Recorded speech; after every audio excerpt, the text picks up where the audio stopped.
malam Sobat Midomi di Indonesia. Bertemu lagi dengan saya Anggun Lazwardi di dalam acara podcast Maota Disiko Kantor Imigrasi Kelas 1 TPI Padang. Nah, Sobat Midomi di Indonesia, apa kabar nih hari ini? Semoga selalu sehat ya dan tetap mematuhi protokol COVID-19. Sobat Midomi di Indonesia, hari ini adalah hari yang sangat-sangat indah dan tentunya kita juga akan mengangkat topik yang mantap hari ini, yaitu mengarah kepada orang-orang asing yang akan masuk ke Indonesia dan bertempat tinggal di wilayah Indonesia. Untuk itu telah hadir narasumber kita, yaitu Bapak Arif El Mubarak sebagai Kepala Subseksi Status Keimigrasian Kantor Imigrasi Kelas 1 TPI Padang. Selamat pagi Bapak. Selamat pagi Mbak Anggun. Bagaimana nih kabar hari ini Pak? Alhamdulillah baik. Alhamdulillah baik. Sapa dulu Midomi di Indonesia. Selamat pagi. Selamat pagi Midomi Midomi di Indonesia. Salam sehat buat kita semua. Amin. Semoga selalu sehat kita ya Pak ya. Betul sekali. Apalagi dengan maraknya, meningkatnya kasus Omikron ini, maka kesehatan itu sangat penting ya Pak ya. Betul sekali. Nah, Sobat Midomi di Indonesia, mengenai tema kita hari ini, kita mengangkat tema yaitu mengenai orang-orang asing yang akan masuk ke Indonesia serta berada dan melakukan aktivitas di wilayah Indonesia. Tentunya tidak seluruh orang-orang asing yang bisa masuk ke Indonesia, benar ya Pak Arif? Betul sekali Mbak Anggun. Oke, namun orang-orang asing yang seperti apa sih Pak yang bisa masuk ke Indonesia ini Pak? Oke, baik. Selamat pagi Midomi di Indonesia. Mm-hmm. Salam sehat buat kita semua. Saya mencoba menyikapi apa yang pernyataan dari Bang tadi.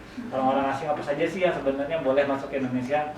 Pada dasarnya negara kita, negara Indonesia menerapkan konsep selective policy, di mana orang-orang asing yang bisa memberikan manfaat yang nyata bagi kita sehingga dibolehkan untuk masuk dan beraktivitas di Indonesia.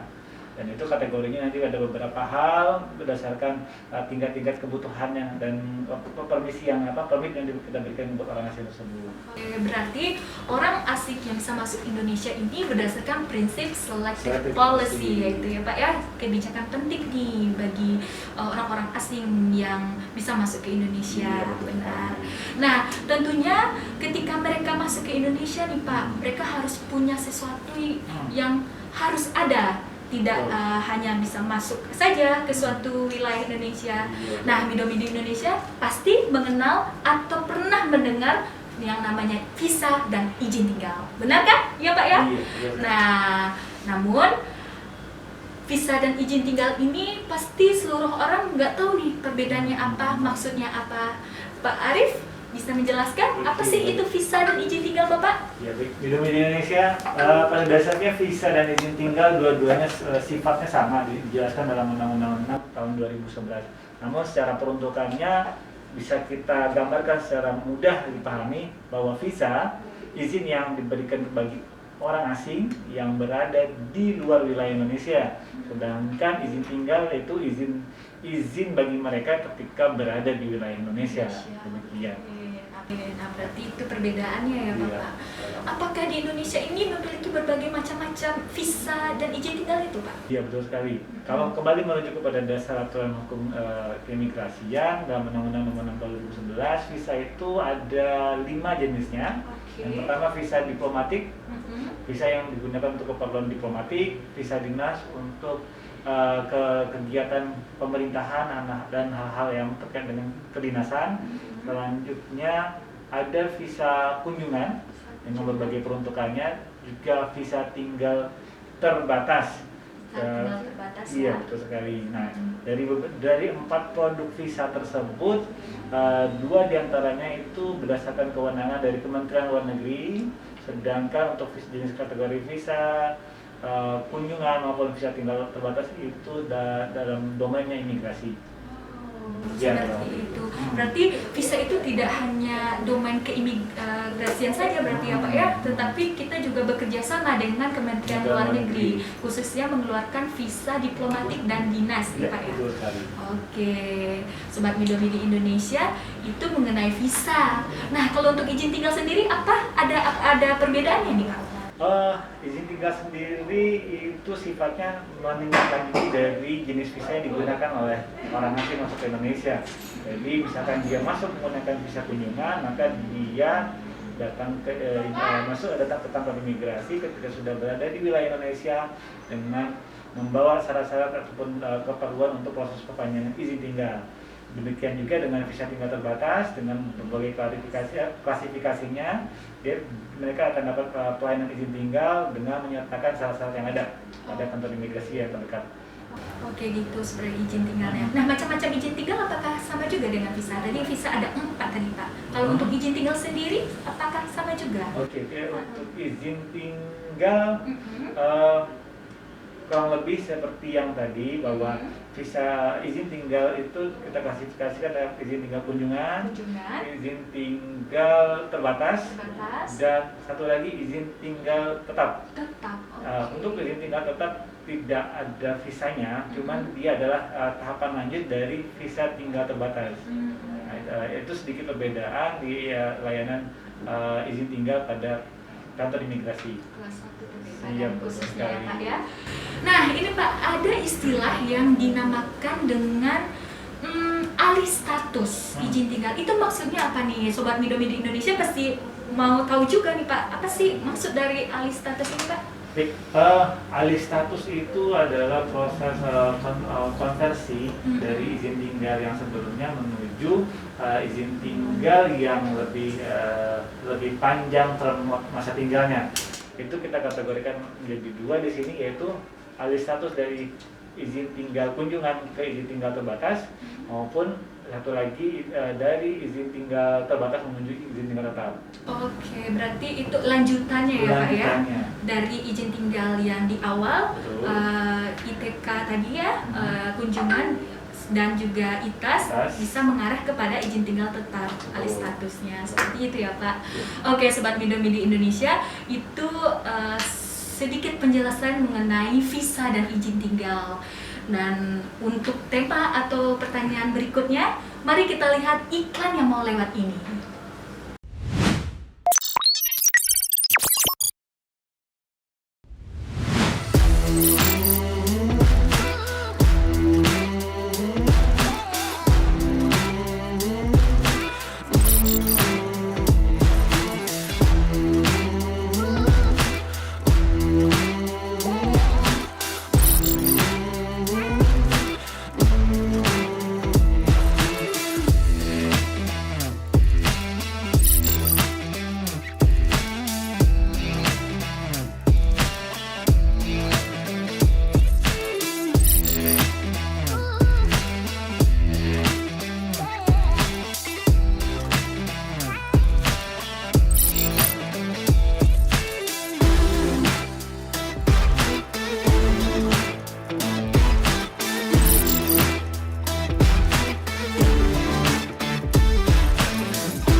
Mido-Mido Indonesia, kita lanjutkan lagi ya perbincangan kita bersama Bapak Arif El Mubarak ini mengenai visa dan izin tinggal orang asing khususnya ya Pak ya.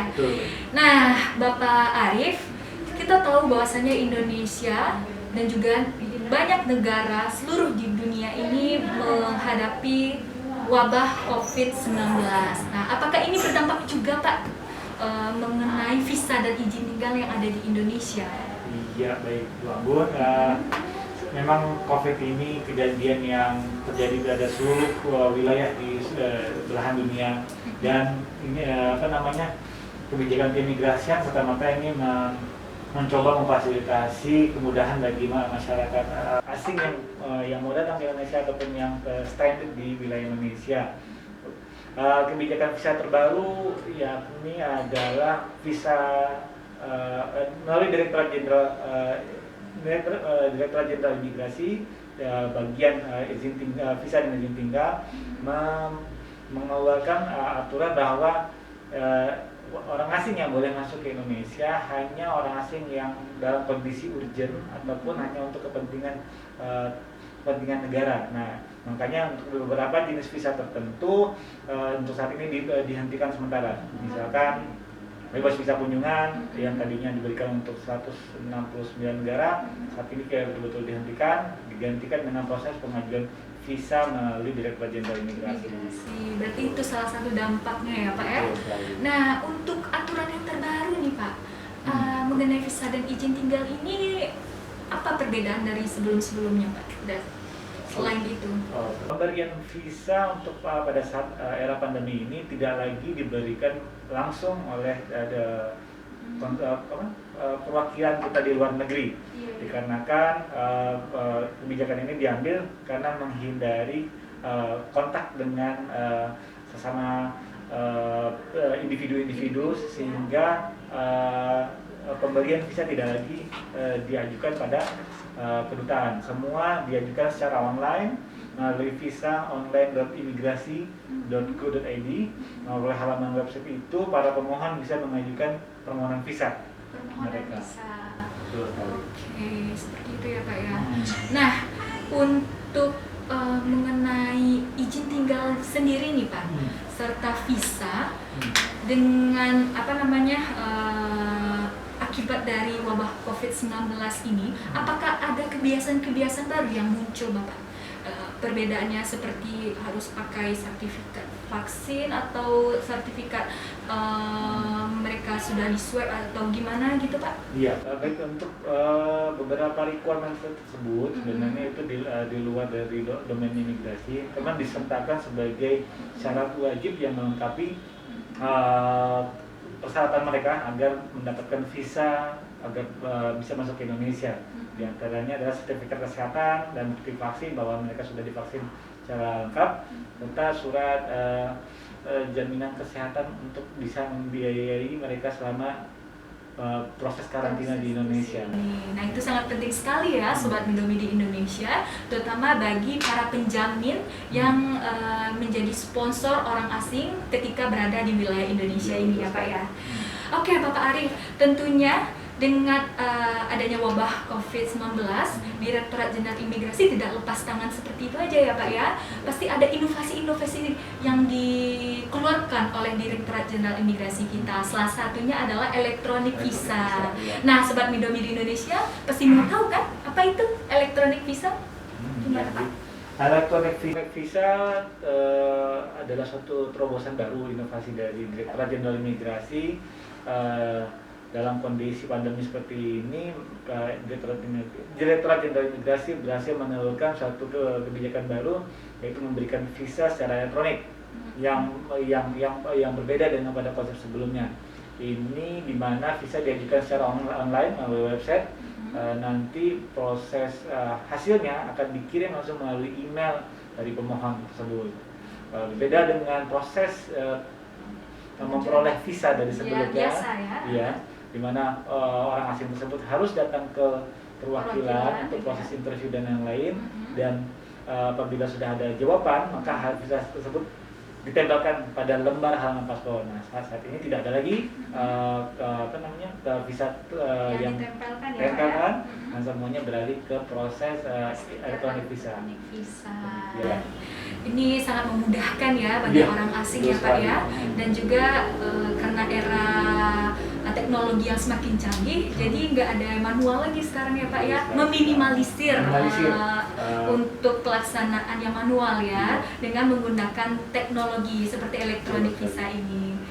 Nah, Bapak Arif, mengenai visa, kita sudah berbincang mengenai visa tadi ya Pak ya. Sekarang kita merujuk kepada izin tinggal. Tentunya permohonan izin tinggal yang dilakukan di kantor imigrasi kelas 1 TPI Padang. Nah, apa saja sih Pak persyaratan permohonan orang-orang asing berdasarkan dengan keperluannya ya Pak ya, yang pernah dilakukan permohonannya di kantor imigrasi kelas 1 TPI Padang ini? Oke, pada layanan izin tinggal kantor imigrasi kelas 1 TPI Padang, kita melayani yaitu proses penerbitan izin tinggal kunjungan, izin tinggal terbatas, izin tinggal tetap, lalu proses alih status dari izin tinggal kunjungan menuju izin tinggal tetap, dan beberapa pelayanan keimigrasian lainnya.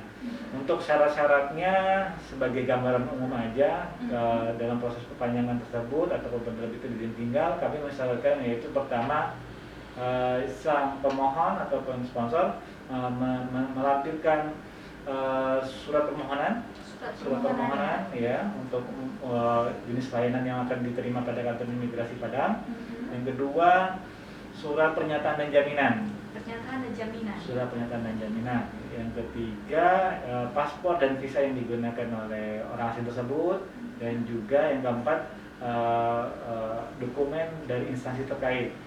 Kalau dia kunjungannya dalam kategori pembicaraan bisnis yang melibatkan ada situ perusahaan, maka data buku perusahaannya tersebut dilampirkan untuk sebagai data dukung bagi orang asing tersebut.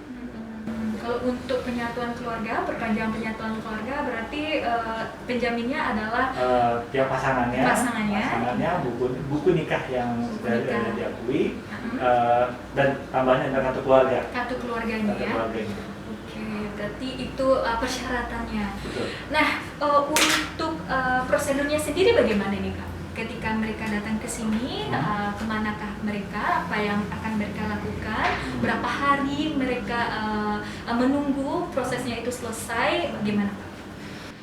Baik, pertama-tama mereka disyaratkan untuk melakukan pendaftaran secara online melalui visa.online.imigrasi.go.id. Dan di situ mereka akan mendapatkan jadwal layanan untuk pelayanan terhadap izin tinggal orang asing.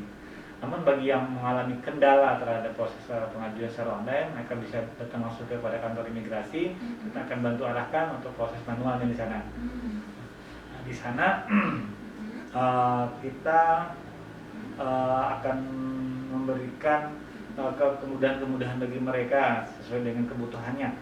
Apa-apa saja layanan yang mereka butuhkan kami sediakan, asal mereka memenuhi semua syarat-syarat yang kita dokumen yang tadi yang disebutkan tadi ya Pak. Iya. Nah, setelah mereka memenuhi persyaratan itu, apa tahapan selanjutnya nih Pak?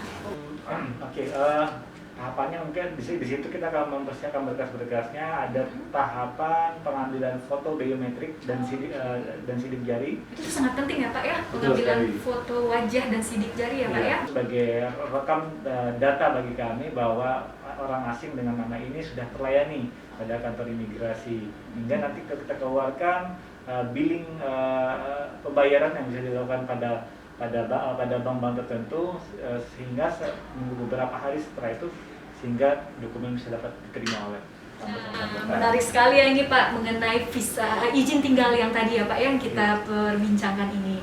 Namun pertanyaan yang secara lebih mendalam, yuk kita saksikan dulu Pak iklan yang mau lewat ini.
kita lanjut kembali ya pendalaman kita mengenai izin tinggal ini. Nah, Bapak Arif, setelah orang-orang asing tersebut melakukan foto dan juga pemindaian sidik jari, apa nih tahapan selanjutnya? Iya, tadi baik Pak Ambon, tadi lupa saya sampaikan bahwa di situ ada biaya PNBP yang perlu mereka bayarkan di bank. Dan itu berbeda jumlahnya sesuai dengan jenis pelayanan yang dibutuhkan. Untuk jenis pelayanan izin tinggal kunjungan itu besarannya sekitar 500.000. Kalau untuk izin tinggal terbatas jumlahnya sekitar 2.500.000, di mana dengan detailnya bahwa 1.500.000 untuk izin tinggal kunjungan dan 1 juta untuk multiple entry permit izin untuk keluarnya dan masuk kembali. Bapak, ini kita berarti setelah mereka mengambil foto sidik jari, berarti melakukan pembayaran. Iya. Nah, setelah melakukan pembayaran, kapan keluar izin tinggalnya itu, Pak? Okay. Apakah mereka harus datang lagi ke kantor imigrasi untuk mengambil permohonan hasil dari permohonan izin tinggal tersebut, Pak? Iya, baik. Perlu saya jelaskan dulu bahwa ini pembayaran itu dilakukan di tahap awal. Oke. Di tahap awal ya. Setelah dilakukan pembayaran, maka dalam teknis di kantor imigrasi ke kelas 1 TPI Padang, 2 hari selanjutnya kita akan melakukan pengambilan sidik jari dan biometrik wajah.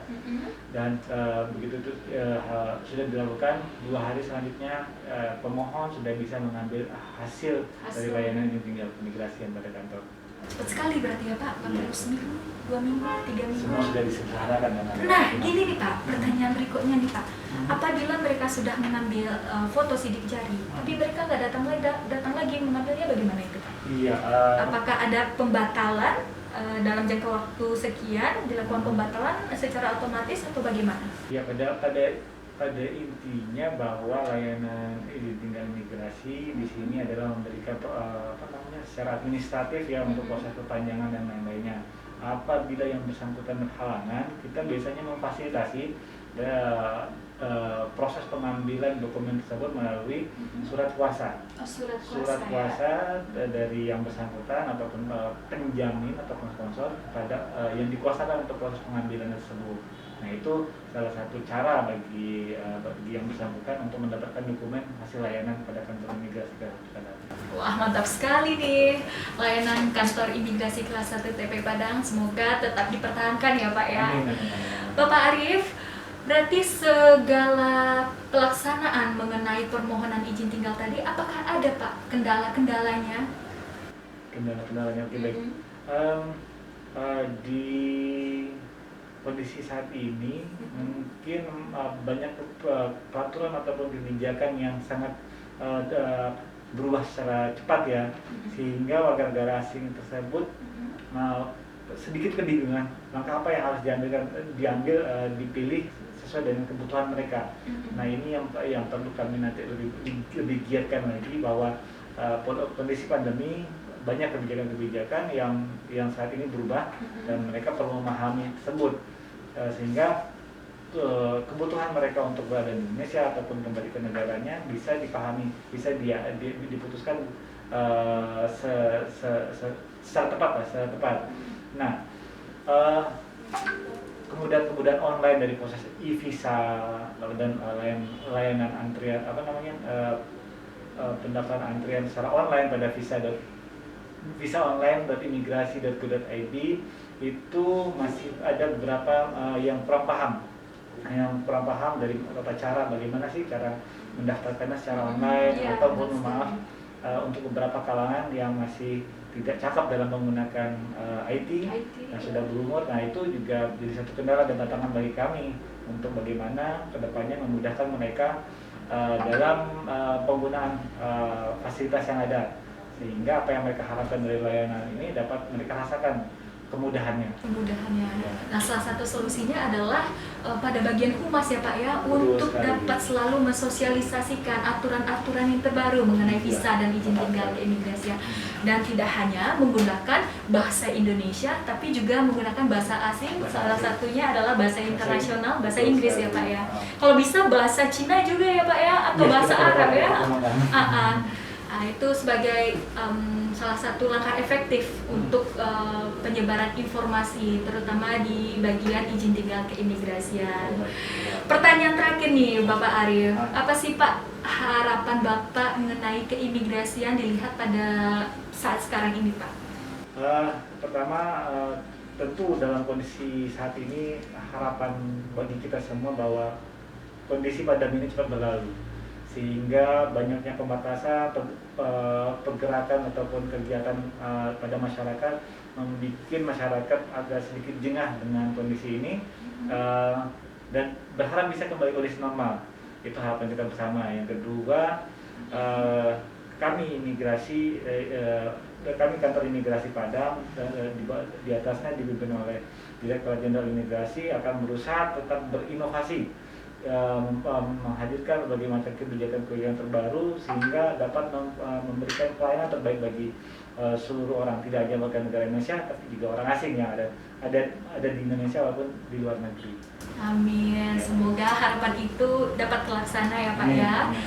Oke, Sobat Midomidi Indonesia, demikianlah perbincangan kita yang singkat ini bersama Bapak Arif El Mubarak. Terima kasih Bapak sudah hadir di podcast Maota di Siko, Kantor Imigrasi Kelas 1 TPI Padang. Nah, Sobat Midomidi Indonesia, tetap selalu menunggu ya tema-tema podcast berikutnya, yang itu tema-temanya kece bersama narasumbernya yang mantap-mantap. Terima kasih Bapak Arif. Sama-sama. Oke, demikianlah acara podcast kita. Dadah!